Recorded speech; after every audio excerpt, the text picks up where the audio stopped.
दिखाई दे रही है रास्ता वो है। कुमार श्रीवास्तव, मोहल्ला तिवारी टोला, नगर पंचायत मगहर के निवासी हैं। हमारे ज़मीन में नगर पंचायत के ईओ ने ज़बरदस्ती नाली और सड़क का निर्माण कर दिया है। हम इसकी शिकायत जिलाधिकारी महोदय एसडीएम सबको दिए, लेकिन कोई सुनवाई नहीं हो रही है। और इसमें रास्ता कायम कर दिए, नाली बना दिए, जिससे हमारी ज़मीन दो भागों में बंट गई। हम बहुत परेशान हैं, कोई सुनवाई नहीं हो रही है हमारा कहीं से। जमीन का कागज वगैरह सब कुछ है मेरे पास, सारा पेपर है और सब लगा करके हम दे रहे हैं, लेकिन कोई इस पर कोई ध्यान नहीं दिया जाए। मेरे पेपर को अनदेखी की जा रही है। कौन बनवाया ये? ईओ नगर पंचायत ज़बरदस्ती बनवाए हैं। आपके ज़मीन था? हमारी ज़मीन पे, निजी ज़मीन में हमारे।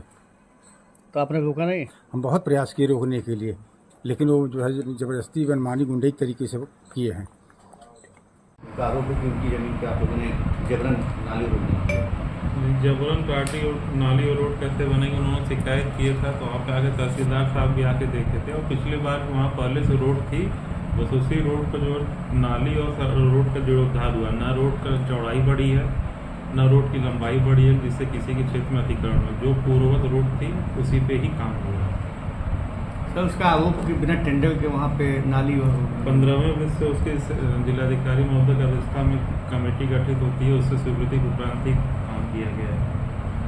कहीं सर कोई टेंडर छपा था? मतलब टेंडर की पूरी प्रक्रिया होती है, उसमें 2 पेपर में छपता है, निर्धारित समय के लिए रहता है। जो भी चाहता है उसमें आवेदन करता है और उसके बाद टेक्निकल जो फर्म पास होती है उसको कार्यादेश जारी होता है तो काम करता है। लेकिन सब देखा आप टेंडर की जो प्रक्रिया होती है गुमनाम अखबारों में छपा रहती है, जहाँ पर कोई इसका यहाँ पर सब्मिशन नहीं होता है।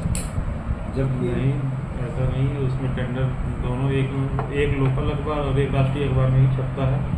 दोनों गुमनाम अखबार कैसे होगा? जो सर्कुलेशन में जाएगा उसी में छपता है। उसका सर एक आरोप है कि 2024 पे आपके यहाँ से ही लिख के दिया गया कि उसके पुश्तैनी ज़मीन पे 35/50 है, फिर भी उसकी ज़मीन पे पुश्तैनी ज़मीन के मामलों पर आप किसी चीज़ का वो नहीं करते। हम सब ग्रीकर्स के लिए GIS सर्वे होता है कि आपका कितना घर बना है, उसमें आपको उसी हिसाब से ग्रीकर लिया जाता है। अगर उनको ग्रीकर के संबंध में कोई आपत्ति है, हमारा मकान ज़्यादा दर्ज है, कम दर्ज है, तो उनसे पहले भी बोला गया और कंप्लेंट करके उसको संशोधन करवा सकते हैं।